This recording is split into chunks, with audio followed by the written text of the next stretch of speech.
Siap tak siap, suka tak suka, kau akan didatangkan. Apa yang akan ditanya oleh Allah? Perbuatanmu, amalmu.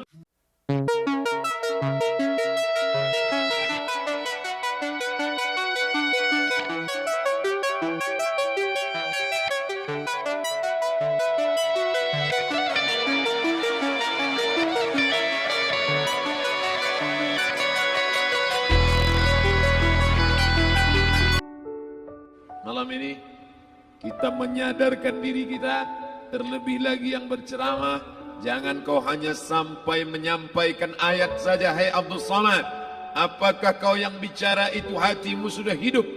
Senantiasa merasakan diri, aku orang paling hina, aku orang paling kotor, ditempelkan kening ke lantai di tempat yang diinjak tapak kaki, mengatakan bahwa aku bukan siapa-siapa. Umur diberikan Allah 40, 60, 70. Berapa yang kupakai untuk menolong agama Allah? Berapa yang kupakai untuk mengingat Allah?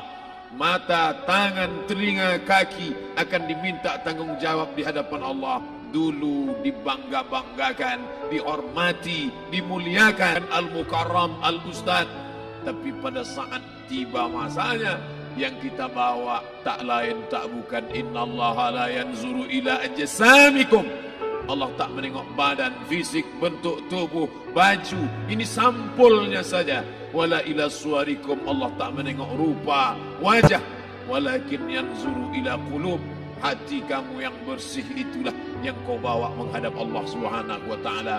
Yauma la yanfa'u malun, harta tak berguna, wala banun, anak tak bisa menolong, harta tak berguna, anak tak mampu menolong, illa man atallah, kecuali orang yang datang menghadap Allah biqalbin salim,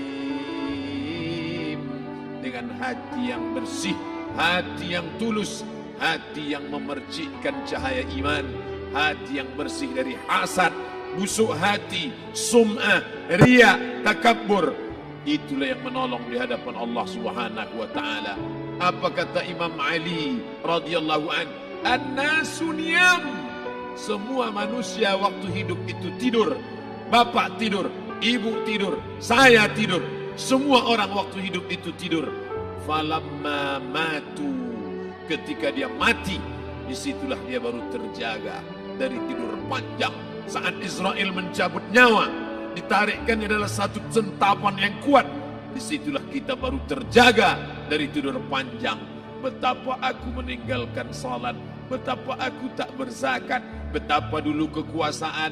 Aku lulus umur 30, pensiun 58, 28 tahun apapun tak pernah kubuat untuk agama. Sibuk membesarkan anak, sibuk mengurus warisan.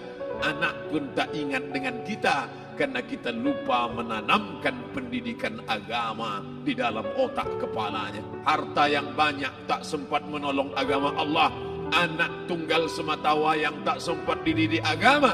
Istri meninggalkan dalam keadaan stres susah hatinya, karena dia tak diajarkan sabar menerima ridha ketetapan takdir Allah.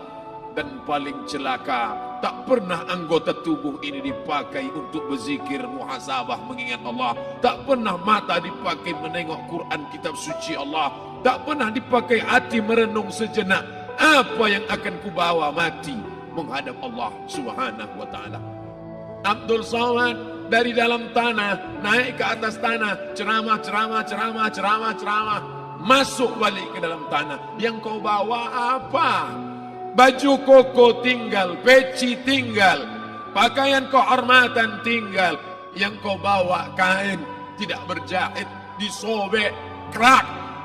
Itu yang akan menyampul kulitmu, yang selama ini kau dimandikan, dibersihkan oleh ibumu dulu 60 tahun yang lalu. Sampai masanya kau lupa kapan kau dimandikan dulu. Sekarang ruh melihat, disebut dia ruh karena dia raha ya ruhu ruh, seperti aroma semerbak yang datang pergi hinggap. Ruh sampai masanya dia datang masuk ke dalam jasad. Ruh sampai masanya dia pergi meninggalkan jasad. Malam ini dimuliakan Al-Mukarram Haji Abdul Somad LCMA. Kenapa Abdul Somad ini dimuliakan? Karena roh hinggap sejenak sebentar, sampai masanya besok pagi dia roh keluar dari dalam tubuh ini. Anak yang katanya ayahku sayang, istri katanya kaulah abang, sampai masanya mereka tak lagi mau mendekat. Rumah itu saya yang buat, saya yang mengukurnya, tapi begitu roh sudah keluar dari badan, tidak satu pun semeter, sesenti, sejengkal, sehasta ada tempat di rumah itu untuk jenazah bernama jenazah Abdul Somad. Mana kawan, sahabat, andai tolan, anak menantu, teman sekantor, semuanya pergi meninggalkan. Yang tetap dibawa, kalau pernah kaki melangkah salat berjamaah di masjid, kalau pernah tangan mengusap kepala anak yatim, kalau pernah tangan mengucap subhanallah. Nanti di akhir tausiah kita akan berzikir, munajat, muhasabah diri, berdoa, mengenang apa yang akan kita bawa menghadap Allah Subhanahu wa taala. Datang malaikat membawa kain kafan dari cahaya, akan menyambut ruh yang mulia. Hadis riwayat Ahmad bin Ambal dalam kitab Al-Musnad, turun malaikat berlomba-lomba membawa kain putih dari cahaya, menunggu ruh akan keluar. Ruh menetes seperti embun di ujung daun. Daun tidak bergoyang, ranting tidak patah. Ruh menetes pelan, turun ke dalam kain kafan, dibawa malaikat ke pintu langit. Tak sabar mereka menyambut. Inikah dia yang selama ini berjamaah? Berapa banyak yang masyhur terkenal di bumi, malaikat tak mengenal dia. Ini roh siapa? Tapi ini bukan LCMA, dia bukan ustaz, dia bukan ulama, tapi imannya dalam, kekuasaan dipakai menolong agama Allah. Rohnya keluar di bawah, semua malaikat mengucapkan salam. Inilah orang yang selama ini kami tunggu-tunggu, catatannya sudah lama.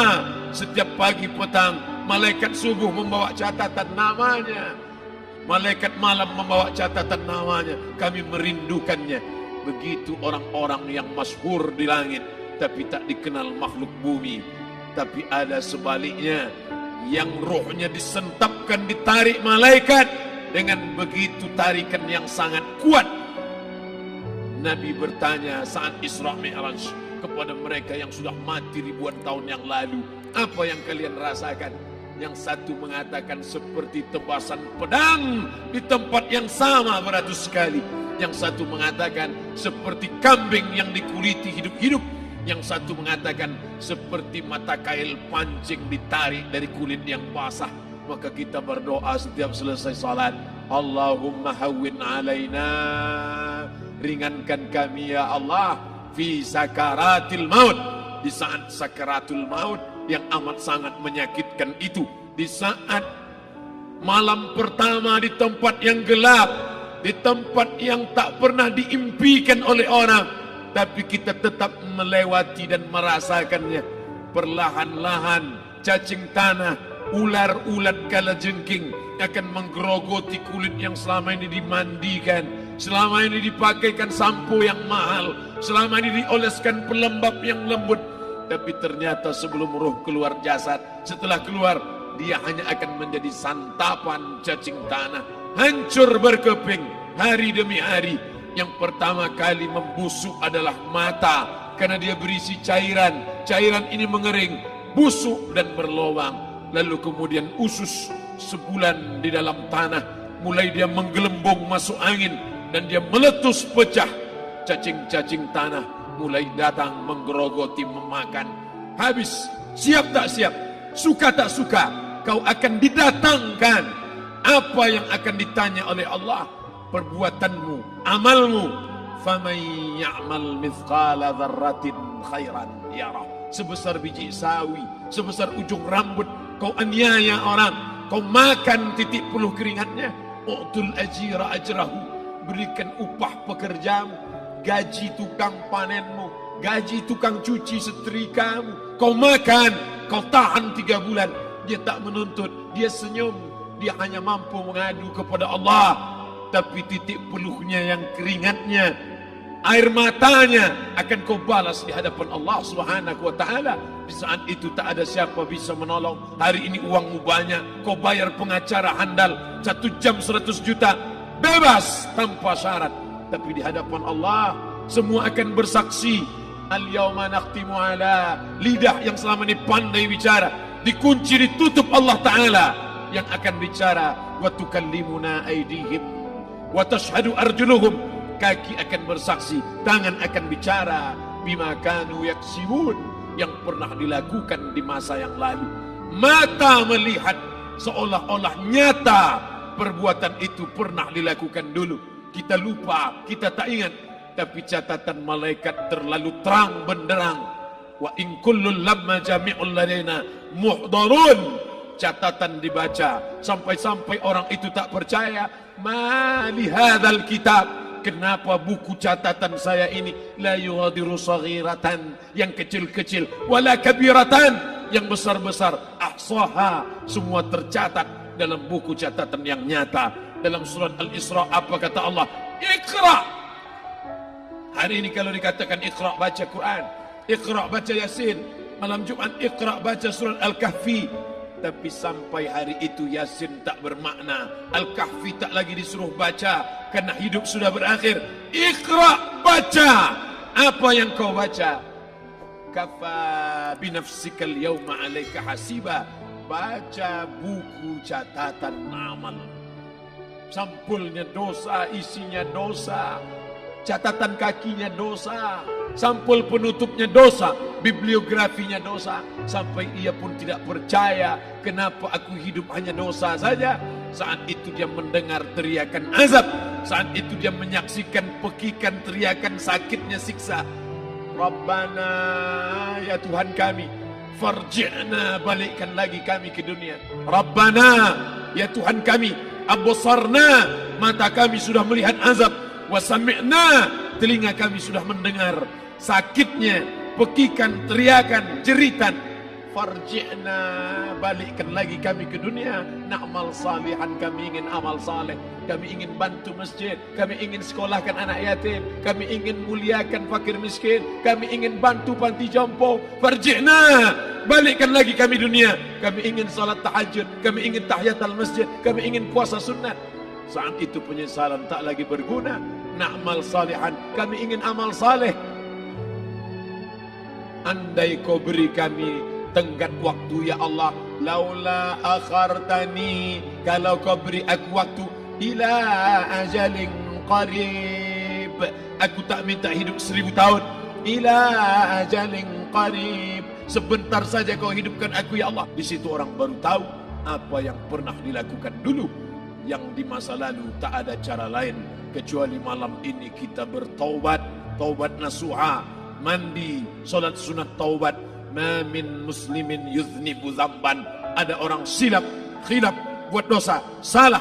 Siapa yang tak pernah salah? Sedangkan datuk moyang kita Adam pun salah, tapi dia mengetahui, sadar salahnya. Dia berdoa, Rabbana zalamna anfusana, kami sudah menzalimi diri kami. Wa illam taghfir lana, kalau kau tidak mengampuni kami, wa tarhamna, kalau kau tidak merahmati kami, dan akunanna minal khasirin, kami termasuk orang yang rugi ya Allah. Maka malam ini kita bermunajat kepada Allah, berdoa, mengenang masa lalu, bergelimang dosa, besok tak akan kita ulang. Kita minta ampun kepada Allah Subhanahu wa taala. Astaghfirullahalazim, astaghfirullahalazim, astaghfirullahalazim.